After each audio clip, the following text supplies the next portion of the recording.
الحمد لله نحمده ونستعينه ونستغفره ونؤمن به ونتوكل عليه ونعوذ بالله من شرور أنفسنا ومن سيئات أعمالنا. من يهده الله فلا مضل له ومن يضلله فلا هادي له، ونشهد أن لا إله إلا الله وحده لا شريك له، ونشهد أن سيدنا ومولانا محمدا عبده ورسوله، أرسله بالحق بشيرا ونذيرا وداعيا إلى الله بإذنه وسراجا منيرا. صلى الله عليه وعلى آله وأصحابه وبارك وسلم تسليما كثيرا كثيرا. أما بعد، فقد قال الله سبحانه وتعالى: أعوذ بالله من الشيطان الرجيم. بسم الله الرحمن الرحيم. ولكل أمة جعلنا منسكا ليذكروا اسم الله على ما رزقهم من بهيمة الأنعام، فإلهكم إله واحد فله أسلموا وبشر المخبتين. وقال رسول الله صلى الله عليه وسلم: يا أيها الناس، على كل أهل بيت في كل عام أضحية، أو كما قال رسول الله صلى الله عليه وسلم: سبحانك لا علم لنا إلا ما علمتنا إنك أنت العليم الحكيم.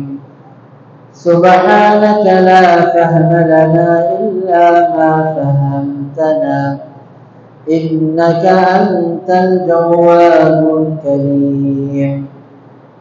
اللهم ألهمنا مراشد أمورنا وأعذنا من شرور أنفسنا ومن سيئات أعمالنا. محمد شهد الشيخ.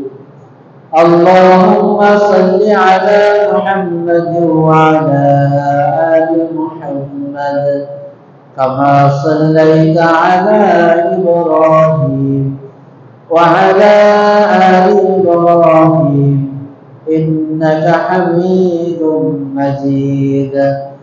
اللهم بارك على محمد وعلى آل محمد كما باركت على إبراهيم وعلى آل إبراهيم إنك حميد مجيد. أستغفر الله الذي لا إله إلا هو الحي القيوم وأتوب إليه. لا حول ولا قوة إلا بالله العلي العظيم. أستغفر الله الذي لا إله إلا هو الحي القيوم وأتوب إليه. لا حول ولا قوة إلا بالله العلي العظيم. أستغفر الله الذي لا إله إلا هو الحي القيوم وأتوب إليه. لا حول ولا قوة إلا بالله العلي العظيم الحمد لله قابل احترام معزز मोहतरम हाजिरीन अल्लाह ताआलार फजलेर करम जे अल्लाह ताआला आमादेरके जिलहज मासे 9 आराफा 9 जिलहज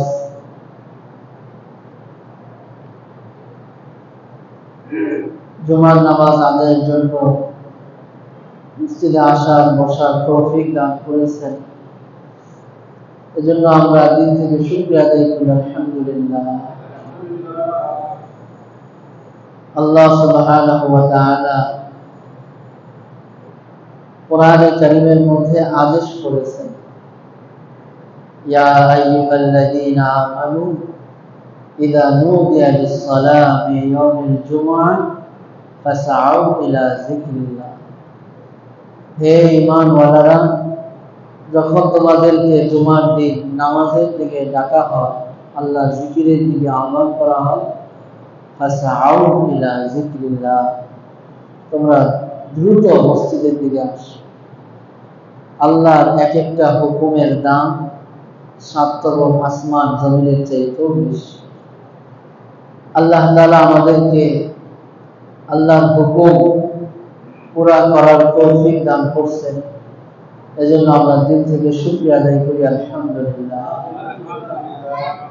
আল্লাহ পাক কি দিবেন, আল্লাহ শুধু এতটুকু বলছেন, যালিকুম খায়রুল লাকুম, তোমাদের এই মসজিদে আগে আগে আসা, দ্রুত মসজিদে আসা, এটা তোমাদের জন্য উত্তম। ইন কুনতুম তা'লামুন, যদি তোমরা জানতে। এটার ব্যাখ্যায় রাসূলুল্লাহ সাল্লাল্লাহু আলাইহি ওয়াসাল্লাম বলেছেন, মসজিদে জুমার দিন আগে আগে আসলে কি হয়, ফেরেশতারা খাতা নিয়ে নাম লেখে, যে আগে আসে তার নাম আগে লেখে। আমার নামটা ফেরেশতাদের খাতায় আগে উঠবে। ছাত্ররা, স্টুডেন্টরা চায় হাজিরা খাতায় তার নামটা 1 নম্বরে থাকে, তার রোল 1। আমরা মুমিন, আমরা মুসলমান, আমাদের নামটাও ফেরেশতাদের খাতায় 1 নম্বরে থাকুক, আমরা চাই কি চাই না? চাইলে এটা একটা আমল যে জুমার দিন আগে আগে মসজিদে আসে। জুমার দিন যে ব্যক্তি আগে আগে মসজিদে আসবে, তার নাম ফেরেশতাদের খাতায় আগে লেখা থাকবে। এখানেই শেষ না। রাসূলুল্লাহ সাল্লাল্লাহু আলাইহি ওয়াসাল্লাম বলেন, যে আগে আসবে তার নাম তো আগে লেখা হবেই, এমনকি তাকে আল্লাহ তাআলা একটা উট সদকা করার নেকি দান করবে। আমরা তো একটা গরু একা কোরবানি দিতে পারি না। সদকা তো হলো নফল, ওয়াজিব যেটা সেটাও দিতে কষ্ট হয়। আর আল্লাহর ঘরে জুমার দিন মসজিদে আগে আগে আসলে উট, এক একটা উটের মিনিমাম দাম হচ্ছে 10-15 লক্ষ টাকা। এই পরিমাণ আল্লাহর রাস্তায় সদকা করলে যে নাকি আল্লাহ তাআলা যে প্রথমে আসে, আগে আগে আসে, আল্লাহ তাআলা তার আমলনামায় সেই নেকি লিখে দেন।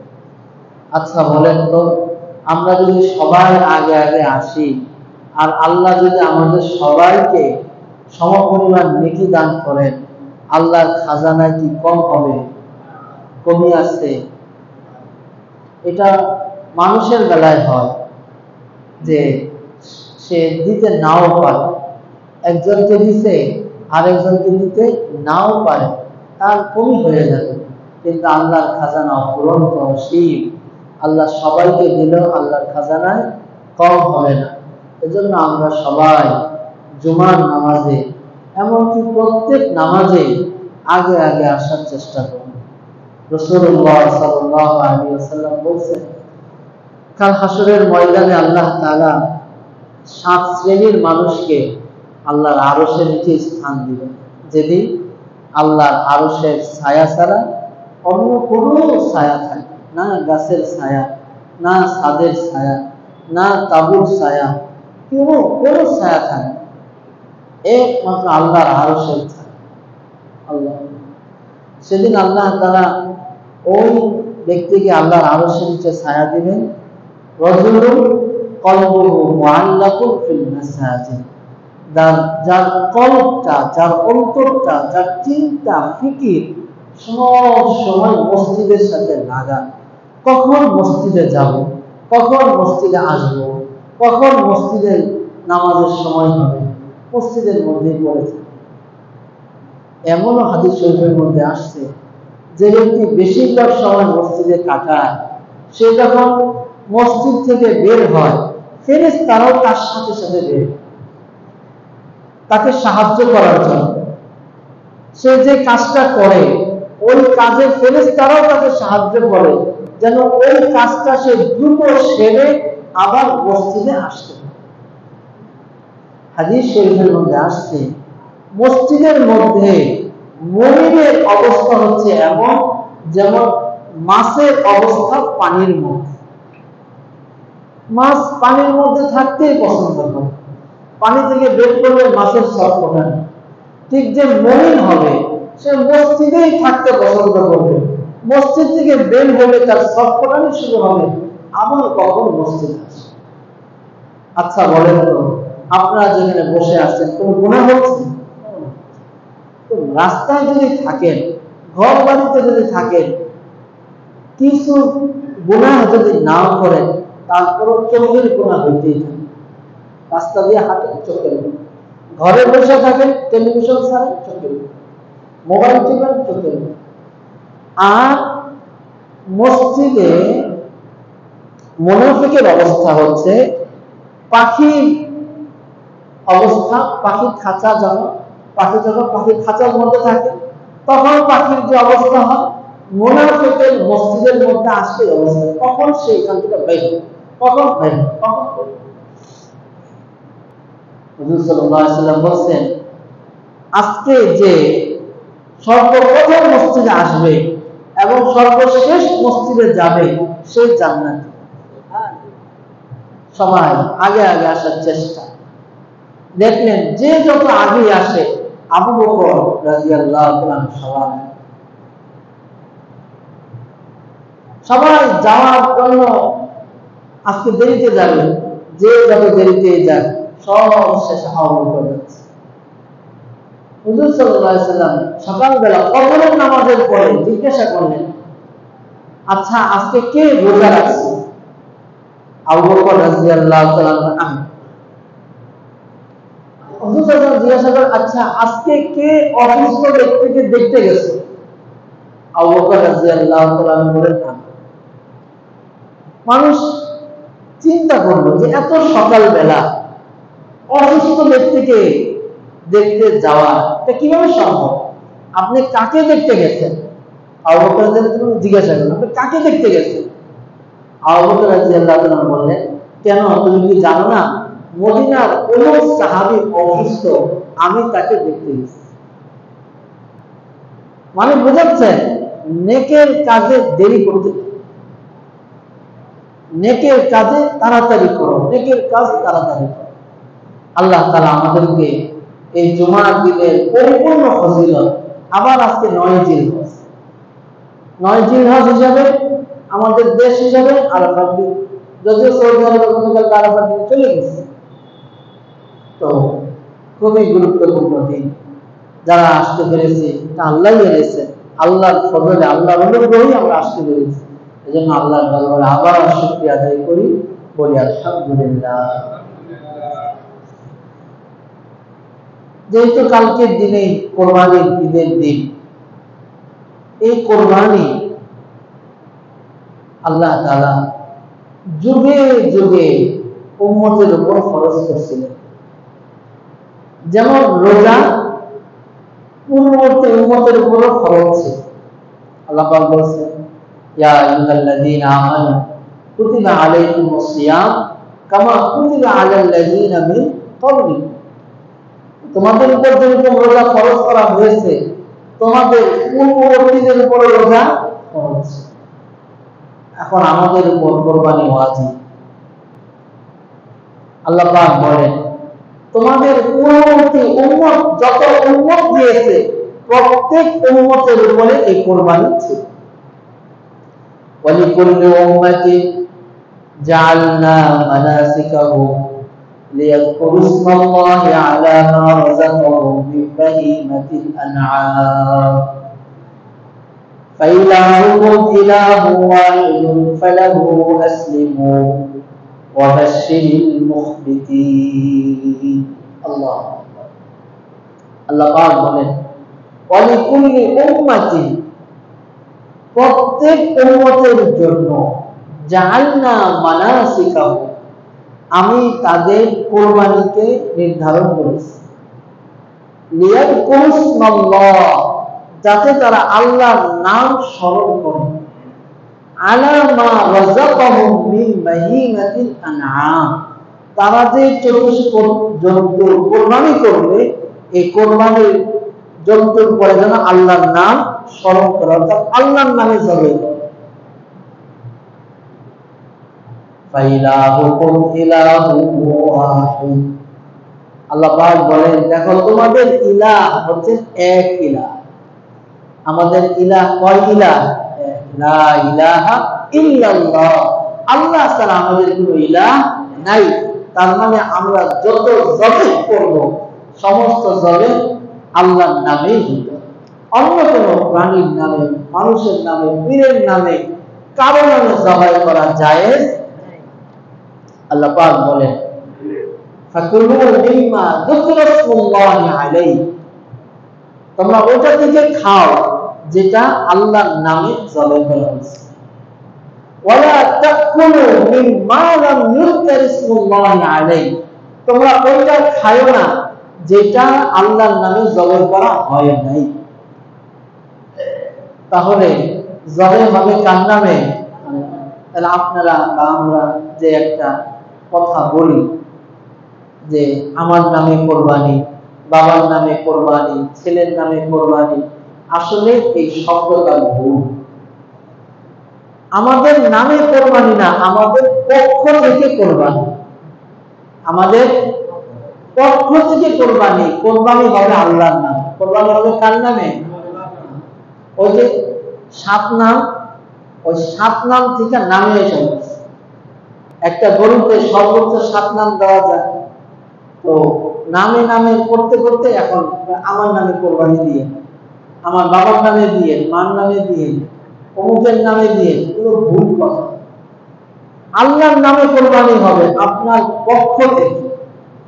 এজন্য কোরবানির যে দোয়া, এই দোয়াটাও এরকম, আল্লাহুম্মা তাকাব্বাল মিন্নি কামা তাকাব্বালতা মিন হাবিবিকা মুহাম্মাদিন সাল্লাল্লাহু আলাইহি ওয়াসাল্লাম ওয়া খালিলিকা ইব্রাহিম আলাইহিস সালাম।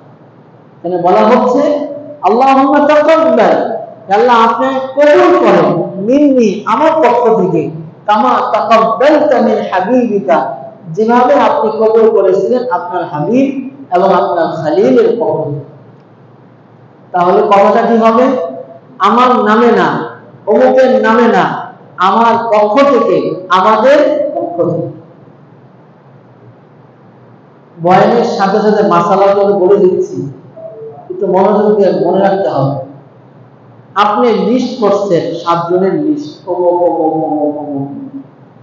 যিনি জবাই করবেন তার হাতেও দিচ্ছেন, হুজুর গরুটা শোয়াইতেছে, এই লিস্টটা দিলাম।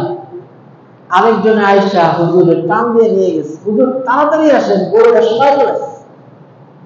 হুজুরও বাধ্য হইয়া ছুরি যেহেতু আছে ওইখানে যায় বিসমিল্লাহ আল্লাহ। আপনি তো খুব রাগ হয়ে গেছে, হুজুর করলেন নাকি?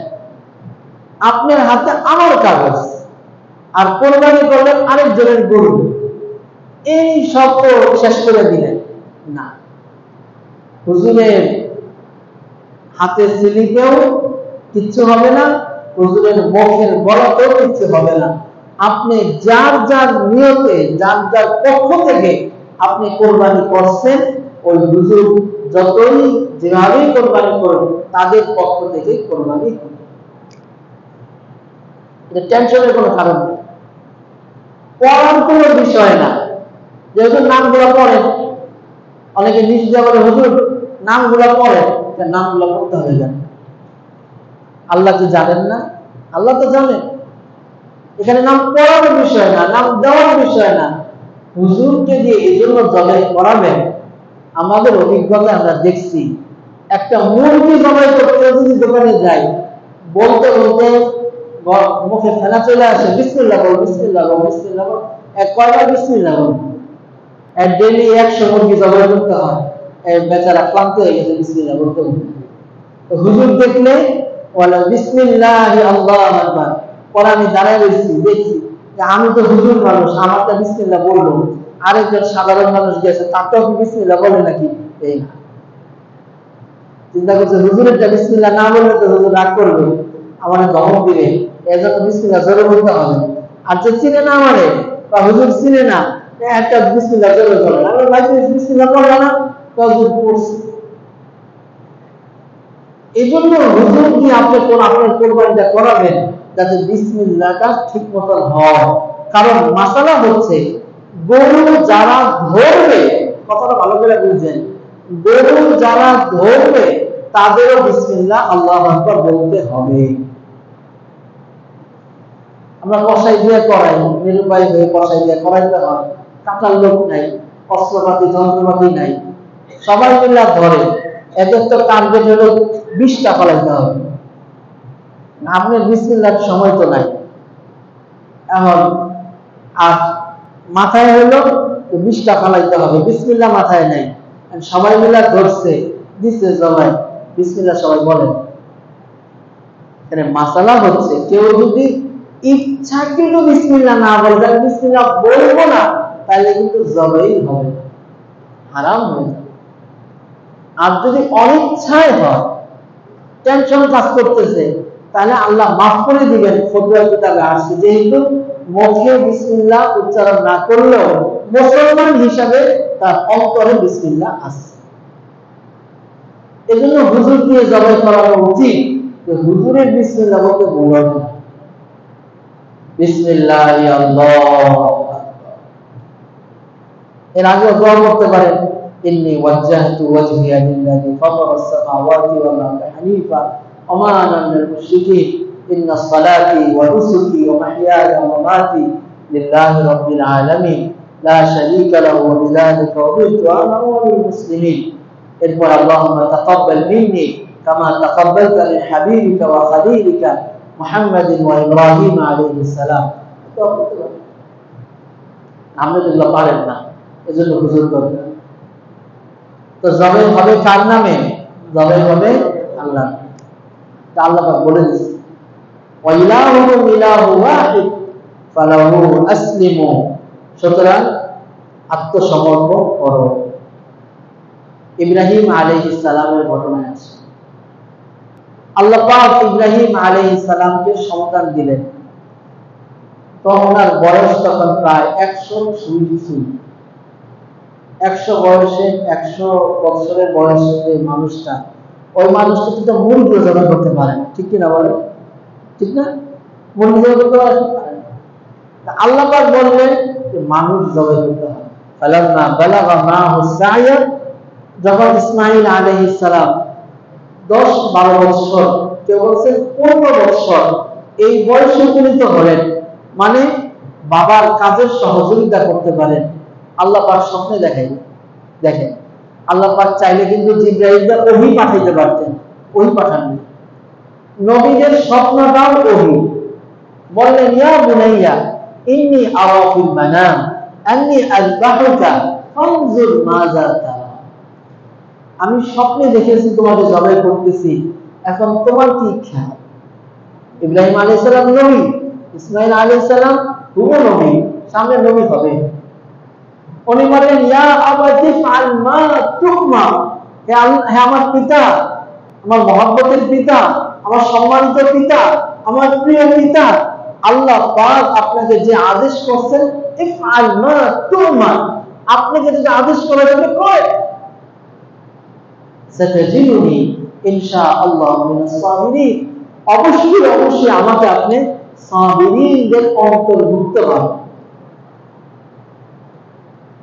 ইব্রাহিম আলাইহিস সালাম সন্তানকে জবাই করতেছে। আল্লাহ, ইসমাঈল আলাইহিস সালাম বলেন, আব্বা আমার চেহারা যদি আপনি দেখেন মায়া লাগবে, জবাই করতে আপনার মন চাবে না, আপনি আমার চেহারাটা মাটির দিকে ফিরেন। আবার আমি যদি আপনাকে দেখি আমার মায়া লাগবে, আমার চোখটা বেঁধে নেন আর তলোয়ারটা ভালো করে ধারায় নেন, কারণ যদি গোটা তলোয়ার হয় তাহলে কাটতে সময় লাগবে, কাটতে যেন সময় না লাগে তলোয়ারটা ভালো করে শান দিয়ে নেন, ধারায় নেন, এক কোষে আমার গলাটা কেটে যায়। আল্লাহ, আচ্ছা বলেন তো এখানে বাবার কোন সন্দেহ আছে যে ছেলের জবাই হবে কি হবে না? সন্দেহ? কথা উত্তর দিয়ে, ছেলের কোন সন্দেহ আছে জবাই হবে কি হবে না? আপনার কথা বলতে হবে, কথা না বললে কথা আসে না। বাবারও নিশ্চিত ইয়াকিন আমার ছেলে জবাই হবে, ছেলেরও নিশ্চিত ইয়াকিন আমি জবাই হচ্ছি। গায়েব জানেন কে? বলছে আব্বা আমার জামাটা নিয়ে যান, যেন আমার আম্মা আমার জামাটা দেখা যখন ব্যথা লাগবে, কষ্ট হবে, আমার জামাটা দেখে সান্ত্বনা লাভ করতে পারে। এখানে যে শব্দটা আসছে ফালাম্মা আসলামা, কি শব্দ আসছে? আসলামা, তারা উভয়ই আত্মসমর্পণ করলেন, মেনে নিলেন আল্লাহর হুকুমকে। আর ওই আয়াতের মধ্যে আল্লাহ পাক বলছেন ইলাহুকুম ইলাহু ওয়াহিদ ফালাহু আসলিমু, তোমাদের আল্লাহ এক আল্লাহ, সুতরাং তোমরা আল্লাহর সামনে আত্মসমর্পণ করো।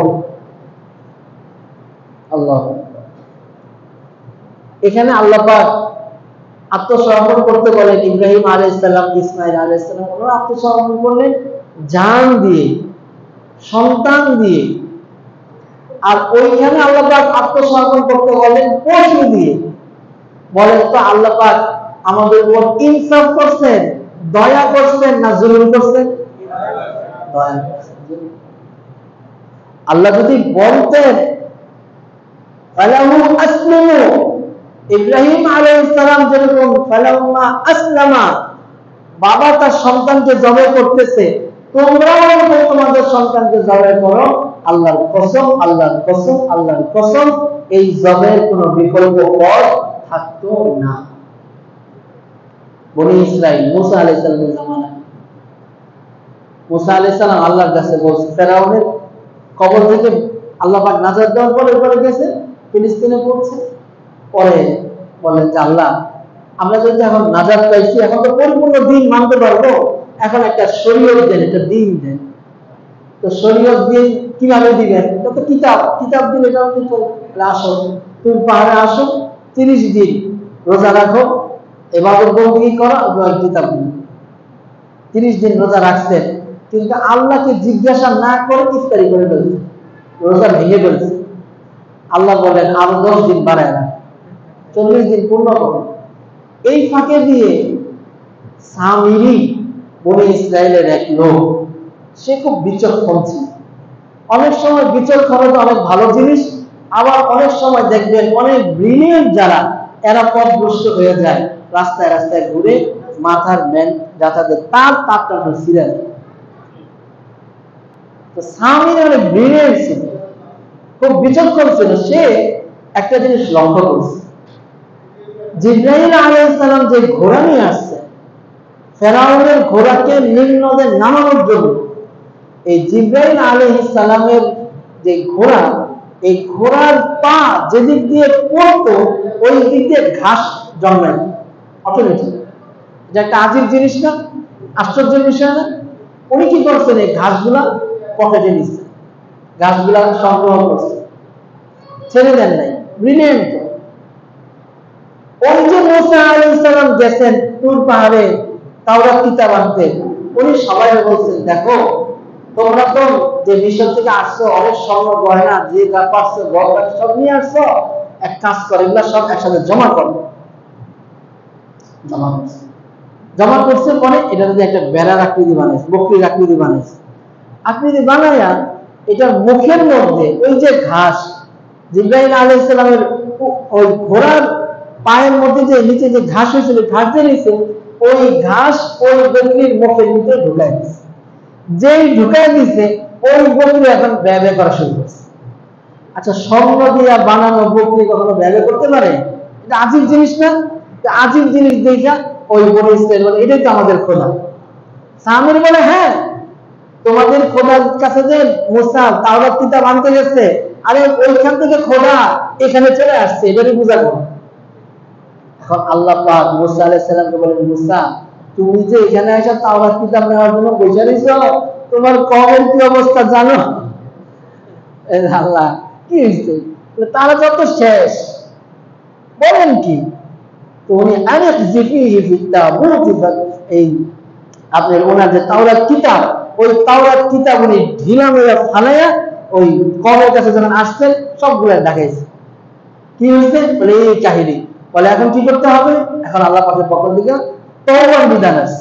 ওয়াকালা মূসা ইন্নাকুম ইত্তাখাযতুম, যে মূসা আলাইহিস সালাম, ইন্নাকুম যালামতুম আনফুসাকুম বিত্তিখাযিকুমুল ইজলা ফাতুবু ইলা বারিকুম ফাকতুলু আনফুসাকুম, তোমরা আল্লাহকে বাদ দিয়ে এই যে বকরির রব বানাইছো, খোদা বানাইছো, যা তোমাদের জুলুম করছো, এখন তওবা করতে হবে। তওবাটা কি দেখেন, বুঝেন, যেটা আমি আনছি কথাটা।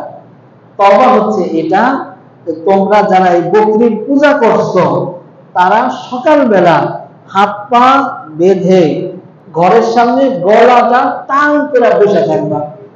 যে এই অন্যায় করছে, তার ছেলে যদি অন্যায় না করে থাকে, তার ছেলে যা বাবার গর্দানটা ফালায় দিবে। ছেলে যদি অন্যায় করে থাকে, বাবা যদি অন্যায় না করে থাকে, তাহলে ছেলের গর্দানটা বাবা যা ফালায় দিবে। আল্লাহর কি হুকুম? সকালবেলা আল্লাহ পাক পুরান আকাশটাকে মেঘাচ্ছন্ন করে রাখছেন, অন্ধকার করে রাখছেন, যেন একজনের চেহারা আরেকজন দেখতে না পায়। দেখলে তো মায়া সৃষ্টি হবে, এটা তো তওবা করতেই হবে। 70,000 বনি ইসরাইলকে একদিনে আল্লাহ পাক শেষ করে দিয়েছে। আচ্ছা বলেন তো, ওই হুকুমটা যদি এখন আল্লাহ দেন, এটা যদি থাকে, তা পুরো করতে হবে কি হবে না? সেটাই বললাম, ওই বনি ইসরাইলের তওবার যে সিস্টেমটা ছিল হত্যা, ঠিক একইভাবে আল্লাহ পাক যদি বলতেন যে কোরবানির সিস্টেম হচ্ছে সন্তানকে জবাই করা, তাহলে এটা বিকল্প কোনো পথ আমাদের থাকবে। মুসা আলাইহিস সালাম আল্লাহর কাছে হাত তুলছেন, আল্লাহ এভাবে যদি বনি ইসরাইলকে আপনি শেষ করে দেন, এই বনি ইসরাইল আর থাকবে না, মেহেরবানি করে আপনি মাফ করে দেন। এরপর আল্লাহ পাক আকাশকে ফর্সা করে দিলেন, বলেন যাও মাফ। তাই বলতেছিলাম, ফালাম্মা আসলামা, আল্লাহ পাক বলেন যে ইব্রাহিম আলাইহিস সালাম এবং ইসমাঈল আলাইহিস সালাম দুজনে আল্লাহর সামনে আত্মসমর্পণ করলেন। আর আল্লাহ পাক বলছেন ফালাহু আসলিমু, আল্লাহর সামনে আত্মসমর্পণ করুন। এখন অনেকে বলে যে এত গরু একদিনে জবাই হওয়া, এটা তো পশু সম্পদ নষ্ট করা। এর চেয়ে ভালো আল্লাহ পাকের যেহেতু উদ্দেশ্য আল্লাহর জন্য কোরবানি করা, আল্লাহর কাছে গোশত পৌঁছে না, রক্ত পৌঁছে না। আর কেউ যদি কোরবানি দেয় খাওয়ার নিয়তে, যে আমি গোশত খাবো, মানে ফ্রিজিং করবো, সারা বছর লাগায় খাবো, এই নিয়তে কেউ যদি কোরবানি দেয়, তাহলে কোরবানি হবে না। তার মানে হচ্ছে এখানে একমাত্র আল্লাহর জন্যই কোরবানি করতে হবে। তাহলে এক কাজ করি, এত পশু কোরবানি না করে আমরা টাকা পয়সা আল্লাহর কাছে সৎকার করে দিই। এক ভাই আমার কাছে আসছে, গতকালকের ঘটনা, আসা বলছে ফিলিস্তিনে টাকা পাঠাবে। আমি খুব ভালো, ফিলিস্তিনে টাকা পাঠাবে, এটা খুব ভালো জিনিস। তো বলে যে আমি আমার আহলিয়ার সাথে একটু কথা বলি, বলে আসছে হুজুর আমার কোরবানির টাকাটা আমি ফিলিস্তিনে পাঠাইতে চাই। আমি বললাম শুনেন, আপনার কোরবানির টাকাটা আপনি ফিলিস্তিনে পাঠাতে চান, এটা খুব ভালো চিন্তা, কিন্তু আপনার উপর যদি কোরবানি ওয়াজিব হয়ে থাকে, এই টাকাটা ফিলিস্তিনে যাইতে মিনিমাম 10-15 দিন লাগবে। এর মধ্যে কোরবানির দিন শেষ হয়ে যাবে, আপনার কিন্তু কোরবানিটা আদায় হবে না। কোরবানি কি হবে না? আদায়। কথা বুঝতে পারছেন? তাহলে এখন কোরবানি মানে কোরবানি দিতে হবে, পয়সা খরচ করলে হবে না, পশুই কোরবানি দিতে হবে। একটা কথা আপনাদের বারবার পরিষ্কার করি, সেটা হলো গরু অনেকে কিনছেন মাশাআল্লাহ, কিন্তু 2 বছর হয়েছে কিনা জিজ্ঞাসা করে কদিনে কিনছে। অনেক গরু দেখতে দেখা যায় বড় সড়, কিন্তু 2 বছর হয় নাই, চেহারা দেখলে বোঝা যায়। অনেক ছেলেপেলেও দেখবেন মানুষের মধ্যে অল্প মানে বয়স কম, গ্রোথ ভালো।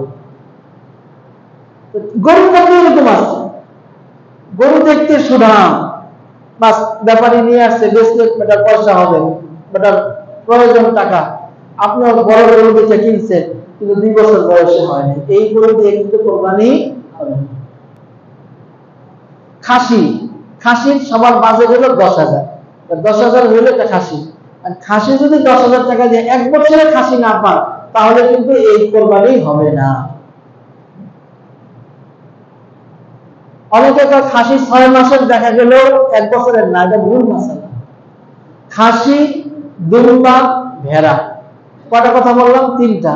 এটা হলো খাসি, এটা হলো দুম্বা, এটা হলো ভেড়া। তিনটা এক না ভিন্ন? বলেন, কথা বলে না, ভিন্ন না এক? ভিন্ন না? দুম্বা, খাসি, ভেড়া, তিনটা এক না ভিন্ন? ভিন্ন। এই 3টার মাসলাও ভিন্ন।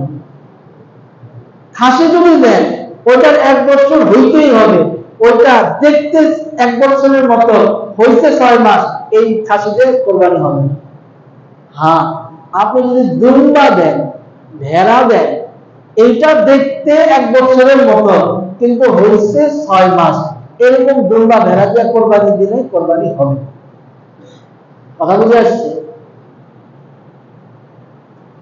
তো যেটা বলতেছিলাম, যে আল্লাহ পাক কোরবানির জন্য পশু নির্ধারণ করছেন, যাও তোমার মানুষ কোরবানি দিতে হবে না, তুমি পশু কোরবানি দাও। এর দ্বারা পশু ধ্বংস হবে না, কারণ আল্লাহর নিয়ম হচ্ছে যেই জিনিস আল্লাহ মানুষের জন্য বেশি প্রয়োজন মনে করেন, এই জিনিসের উৎপাদন আল্লাহ বাড়ায় দেয়। আগের কালে মানুষের ঘোড়া প্রয়োজন ছিল বেশি, বলতো যার ঘরে নাই ঘোড়া সে হলো খোড়া, যার ঘরে নাই ঘোড়া সে হলো খোড়া। তো আগের কালে মানুষের ঘরে ঘরে ঘোড়া ছিল, এখন ঘোড়ার প্রয়োজন নাই, মোটর গাড়ি বেরোচ্ছে, দেখবেন ঘোড়া দেখতে হলে চিড়িয়াখানায় যেতে হবে, ঠিক কিনা? আগের কালের প্রয়োজন ছিল উট, উটের ব্যাপক প্রচলন ছিল। কুরাইশরা ঘোষণা দিচ্ছে মুহাম্মদ সাল্লাল্লাহু আলাইহি সাল্লামের গর্দান যে আয়না দিবে, তাকে 100 উট দিবে। আর এখন আমেরিকা ঘোষণা দেয়, কথার কথা, ওসামা বিন লাদেনের গর্দান যে আয়না দিবে, তাকে $1 বিলিয়ন দিবে। এখন আর উট ঘোষণা দেয়। সময়ের সাথে সাথে যেটা প্রয়োজন বেশি, সেটা আল্লাহ তাআলা আম করে দেন। এখন উট দেখা যায়। আরেকভাবে চিন্তা করো, কুকুর, বিড়াল, এগুলো 1 বছরে বাচ্চা দেয় অনেক বেশি, ঠিক না? কিন্তু দেখবেন এগুলা বাচ্চা বাঁচে না। 7টা বাচ্চা দিচ্ছে একটা কুত্তি, কিন্তু দেখবেন যে 6টাই মরে গেছে, নিজেই মেরে ফেলা। কিন্তু গাভী, গরু একটা বাচ্চা দেয়, 2টা বাচ্চা দেয়, এটারই লালন পালন করে, এটাই বড় বড় হয়, এটার মধ্যে বরকত। এই 2টা দিক, একটা হচ্ছে যে আল্লাহ তাআলা যা ইচ্ছা তা হুকুম দিতে পারেন। আল্লাহ যদি হুকুম দিতেন যে তুমি তোমার সন্তানকে কোরবানি করো, আমাদের না করে উপায় ছিল না। আল্লাহ সন্তানের জায়গায় পশু দিচ্ছেন, এটা আমাদের জন্য ইহসান করছেন, দয়া করছেন, সহজ করে দিচ্ছেন। 2 নম্বর, আল্লাহ তাআলার নিয়ম হচ্ছে যে জিনিস আল্লাহ তাআলা ব্যবহারে বেশি আনেন, ওটা উৎপাদনও বাড়ায় দেন। প্রতিদিন হাজার হাজার গরু কোরবানি হচ্ছে, মানুষজন খাচ্ছে, কিনতেছে, জবাই হইতেছে, কিন্তু গরুর কোনো জায়গায় কম নেই, কমই নেই। এই বছর তো ইন্ডিয়া থেকে গরু আসে, আমাদের দেশের গরুতে আমাদের দেশের চাহিদা পূরণ হয়ে গেছে, এখন মাঠের মধ্যে বহুত গরু আছে। তাহলে এখানে প্রশ্ন করার কোনো কি নাই, সুযোগ নাই। 2 নম্বর বিষয় হচ্ছে কোরবানি আল্লাহ তাআলা যুগে যুগে রাখছেন, কুসংস্কারও ছিল। হিন্দুরা বা বিভিন্ন ধর্মের লোকেরা আল্লাহর নাম ছাড়া বিভিন্ন নামে কোরবানি দেয়। হযরত ওমর রাদিয়াল্লাহু তাআলার জামানায় আমর ইবনে আস রাদিয়াল্লাহু তাআলা উনি মিশর জয় করছে, মিশরের গভর্নর হয়েছে। মিশরের নিয়ম ছিল, মিশরের যে নিম্ন এটার পানি বৎসরে এক সময় শুকায় যেত, আসতো না। এটা নিয়ম ছিল। একটা যুবতী মেয়েকে একদম সাজা সুন্দর করে ওই নিম্নদের মধ্যে ছেড়া দিতে হতো, ডুবাই দিতে হতো, বলি দিতে হতো কোরবানি দিতে, তাহলে যা পানি আসে। আমর ইবনে আস রাদিয়াল্লাহু তাআলা যখন খলিফা হইলেন, উনি এটা বাধা দিলেন, বলেন না, এটা করা যাবে না। কি করতে হবে? আমিরুল মুমিনিনের কাছে চিঠি পাঠান। আমিরুল মুমিনিনের কাছে সংবাদ পৌঁছে, আমিরুল মুমিনিন ওমর রাদিয়াল্লাহু তাআলা উনি একটা চিঠি লিখলেন নিম্নদের কাছে, নিম্ন, তুমি যদি তোমার ইচ্ছায় প্রবাহিত হও তাহলে তোমার আমাদের প্রয়োজন নাই, আমরা মানুষ বলে দিতে পারবো না, কিন্তু তুমি যদি আল্লাহর হুকুমে প্রবাহিত হও তাহলে আমার এই চিঠি পৌঁছার সাথে সাথে তুমি প্রবাহিত হবে। এই চিঠি যখন মিশরে পৌঁছে, আমর ইবনে আস রাদিয়াল্লাহু আনহু সবাইকে নিয়ে নিম্নতে গেছেন। আল্লাহু আকবার। কিন্তু খলিফা, গভর্নর, হাজার হাজার মানুষ এই দৃশ্য দেখার জন্য নিম্নদের সামনে গেছে। আল্লাহ, শত শত বৎসরের পুরনো ঐতিহ্য যে পানি না আসলে মেয়ে বলে দিতে হয়, যুবতী বলে দিতে হয়, আজকে তার ব্যতিক্রম হবে। গ্রামের সব মানুষ নীল নদে যা পাড়ি জমাচ্ছে, উনি চিঠিটা নীল নদের মধ্যে দিছে। আল্লাহ, দেওয়ার সাথে সাথে 16 ফিট উঁচু হয়ে পানি আসা শুরু হয়েছে। কুসংস্কার। এজন্য কোরআনের মধ্যে আল্লাহ পাক বলেন, মা জাআলাল্লাহু মিন বাহিরাতিন ওয়ালা সাইবাতিন ওয়ালা ওয়াসিলাতিন ওয়ালা হামিম ওয়ালাকিন্নাল্লাযীনা ইফতারুনা আলাল্লাহিল কাযিব। আরবে কুরাইশদের মধ্যে এগুলা মূর্তির নাম ছিল। মা জাআলাল্লাহু মিন বাহিরা ওয়ালা সাইবা ওয়ালা ওয়াসিলা ওয়ালা হাম, এক একটা উটের নাম এগুলা। কেউ মান্যত করতো যে আমরা এই উটের দুধ খাবো না, এই উটের উপর আরোহণ করবো না, এই উটকে ছেড়ে দিলাম। এখনো দেখবেন গ্রামগঞ্জে অনেক ছাড়া গরু আছে, গরুকে ছেড়ে দিচ্ছে গলার মধ্যে ঝুলাইয়া, ঘন্টা ঝুলাইয়া ছেড়ে দিচ্ছে, হিন্দুরা করে দিচ্ছে। এগুলো ইসলামের মধ্যে নেই। হযরত সাহাবায়ে কেরাম রিজওয়ানুল্লাহি তাআলা আলাইহিম আজমাইন, রাসূলুল্লাহ সাল্লাল্লাহু আলাইহি ওয়াসাল্লাম যখন বললেন, এই কোরবানির আদেশটা দিলেন, ইয়া আইয়ুহান নাস আলা কুল্লি আহলি বাইতিন ফি কুল্লি আমিন উযহিয়া, হে মানুষেরা, তোমাদের প্রত্যেকের উপরে যাদের নেশাব পরিমাণ মাল আছে তাদের উপরে প্রতি বছর কোরবানি দেওয়া ওয়াজিব। একটু পরিষ্কার করে দেই, নেশাব পরিমাণ মাল যাকাতের ক্ষেত্রে 1 বছর ঘোরা শর্ত, কিন্তু এই কোরবানির ক্ষেত্রে ঘোরা শর্ত না। 10, 11, 12 এই 3 দিনের মধ্যে যদি থাকে, আগে যদি থাকে, তাহলে আপনার উপর কোরবানি ওয়াজিব। আমার এক ভাই জিজ্ঞাসা করছে যে হুজুর, আমার আহলিয়ার তো অনেক গহনা আছে, এই গহনার আমি যাকাতও দিছি, এখন আহলিয়া বলতেছে তার নাকি কোরবানি ওয়াজিব। আমি বললাম, হ্যাঁ, আপনার আহলিয়া সঠিক বলছে। ওই লোক বলতেছে যে আমার হুজুর আমি না জিজ্ঞাসা করে আমি এটা মানি না। আমার বলছেন, হ্যাঁ এটা সঠিক, আপনার আহলিয়ার উপর কোরবানি ওয়াজিব। এরকম অনেকের আহলিয়া আছে, অনেকের মানে আহলিয়া মানে হলো স্ত্রী, এই পরিবার, আরবি শব্দ আহলিয়া। তো এই পরিবারের অনেকে যাকাত দিচ্ছেন ঠিক, কিন্তু কোরবানির বেলা মনে করেন যে কোরবানি ওয়াজিব না। না, যাকাত যেহেতু ফরজ হয়েছে, কোরবানি ওয়াজিব।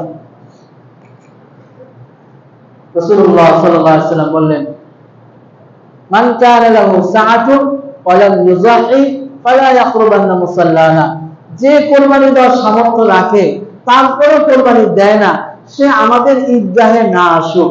আচ্ছা, রাসূল কি এটা খুশি হয়ে বলছেন না নারাজ হয়ে বলছেন? বলেন।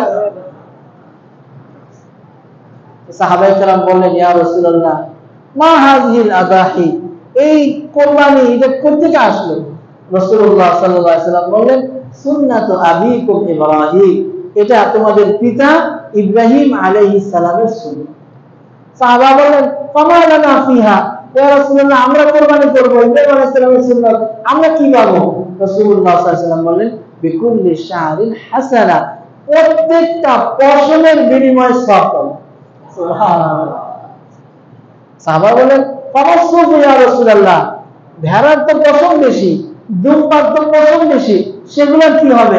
রাসূলুল্লাহ সাল্লাল্লাহু আলাইহি ওয়াসাল্লাম বলেন অবকুল বিসুবি হাসানা, এমনকি প্রত্যেক পশমের বিনিময়ে, ভেড়ার এবং দুম্বার পশমের বিনিময়ে তোমাকে আল্লাহ তাআলা নেকি দিবে। এখানেই শেষ না, ইয়াতি ইয়াউমাল কিয়ামাতি বিকুরুনিহা ওয়া আশআরিহা ওয়া আসফারিহা, তোমার কুরবানির পশু কাল হাসরের ময়দানে তার শিং সহ, তার পশম সহ, তার খুর সহ কাল হাসরের ময়দানে উপস্থিত হবে। আল্লাহ, হাসরের ময়দানে প্রত্যেকের বাহনের প্রয়োজন হবে। হাদিস শরীফের মধ্যে আসছে আমার পুরা জিন্দেগীর কুরবানিকে আল্লাহ তাআলা এক করে ওই কাল হাসরের ময়দানে আমাকে বাহন দিবে। এজন্য কুরবানির গোশত, এটা কুরবানি চার ধরনের হয়। এক হচ্ছে ওয়াজিব কুরবানি, যেটা আমরা দিব। আরেক হচ্ছে নফল কুরবানি, অনেকে কুরবানি ওয়াজিব না তারপরে দিবে, অসুবিধা নেই দেন। এই ওয়াজিব কুরবানি এবং নফল কুরবানির গোশতের বিধান হচ্ছে এটা আপনি পুরাটাই খাইতে পারেন, খাওয়ার নিয়ত করা যাবে না, নিয়তে কিনা যাবে না, কিন্তু আপনি খাইতে পারবেন, আপনার অনুমতি আছে। আবার পুরাটাই আপনি দিয়ে দিতে পারবেন, কিন্তু মুস্তাহাব হচ্ছে 3 ভাগ করে, 1 ভাগ খান, 1 ভাগ আত্মীয় স্বজনকে দেন, 1 ভাগ গরিব মিসকিনকে দেন। আমি মজা করে বলি 3 ভাগ এরকম করেন না, চর্বি 1 ভাগ, হাড্ডি 1 ভাগ, গোশত 1 ভাগ। চর্বি সব গরিব মিসকিনের জন্য, আর হাড্ডি যা আছে সব আত্মীয় স্বজনের বাসা, আর গোশতগুলো সামনের রানার সিনা নিজের বাসা। এটা করে সবগুলো মিলান, চর্বি গোশত সামনের রান পিছনের রান সিনা সব মিলান, মিলাই এবারে 3 ভাগ করেন। 1 ভাগ দিয়ে দেন, 1 ভাগ রাখেন, 1 ভাগ রাখেন। সামনে কালকে ঈদের দিন, ঈদের দিনের কিছু সুন্নত আমল আছে। সকাল সকাল ঘুম থেকে উঠে এবং ফজরের নামাজ ফরজ না ওয়াজিব? বলেন। ঈদের নামাজ হচ্ছে ওয়াজিব, ফরজ ফজরের নামাজ কি ফরজ না ওয়াজিব? এখন আমরা দেখবো যে ফজরের নামাজে 1 কাতার হইতেই কষ্ট হয়ে যায়, কিন্তু ঈদের নামাজে মাশাআল্লাহ না। আমার মুহতারাম বুজুর্গ, 5টা রাত্র আল্লাহ তাআলা দিয়েছেন। এই 5টা রাত্রের মধ্যে 2টা রাত্র, বিশেষ করে 2 ঈদের রাত্রে যারা সজাগ থাকবে, কাল হাসরের ময়দানে যেদিন সমস্ত মানুষ ইয়ানাফসি করবে, নিজে আত্মহারা হয়ে যাবে, নিজে নিজেকে ভুলে যাবে, ওই দিন আল্লাহ তাআলা এই 2 রাত্রের ইবাদতকারীদেরকে আত্মভোলা করবেন না, নেশাগ্রস্ত করবেন না, আফসোসের পাত্র বানাবেন না। তারা সেদিন আল্লাহর আরশের নিচে স্থান পাবে এই 2 রাত্র যারা ইবাদত করে। ভাই সারা রাত্রে ইবাদত করতে পারবেন না, আপনি দুর্বল, অসুবিধা নেই। শুরুর রাত্রে এশার নামাজটা জামাতের সাথে পড়েন, আর ঘুমের আগে 2-4 রাকাত নফল পড়েন, আবার ফজরের নামাজটা এশা জামাতের সাথে পড়েন, তাহলে সারা রাত নফল নামাজের নেকি আল্লাহ পাক আমার আপনার আমলনামে লিখে করবো ভাই ইনশাআল্লাহ। 2 নম্বর হচ্ছে মসজিদে আগে আগে আসে, 2 নম্বর হচ্ছে মিসওয়াক করা, 3 নম্বর হচ্ছে গোসল করা, 4 নম্বর হচ্ছে ভালো কাপড়, নতুন কাপড় শর্ত না, ভালো কাপড় পরিধান করা, 5 নম্বর মিসওয়াক করা, সুগন্ধি ব্যবহার করা, 6 নম্বর পায়ে হেঁটে মসজিদে আসা, 7 নম্বর তাকবীর বলতে বলতে আসা, জোরে জোরে আল্লাহু আকবার, আল্লাহু আকবার, লা ইলাহা ইল্লাল্লাহ, আল্লাহু আকবার, আল্লাহু আকবার ওয়া লিল্লাহি, এই তাকবীর বলতে বলতে মসজিদে আসা। এক রাস্তা দিয়ে আসা, অন্য রাস্তা দিয়ে না খেয়ে আসা। ঈদুল ফিতরের সুন্নাত হচ্ছে খেয়ে আসা, ঈদুল আজহার সুন্নাত হচ্ছে না খেয়ে আসা। নিজের কোরবানির গোশত দিয়ে ওই দিনের প্রথম খাবার গ্রহণ করা। আল্লাহ তাআলা আমাদের সকলকে প্রত্যেকটা কাজ সুন্নাত মোতাবেক করার তৌফিক দান করেন। ওয়া আখিরু দাওয়ানা আলহামদুলিল্লাহি রাব্বিল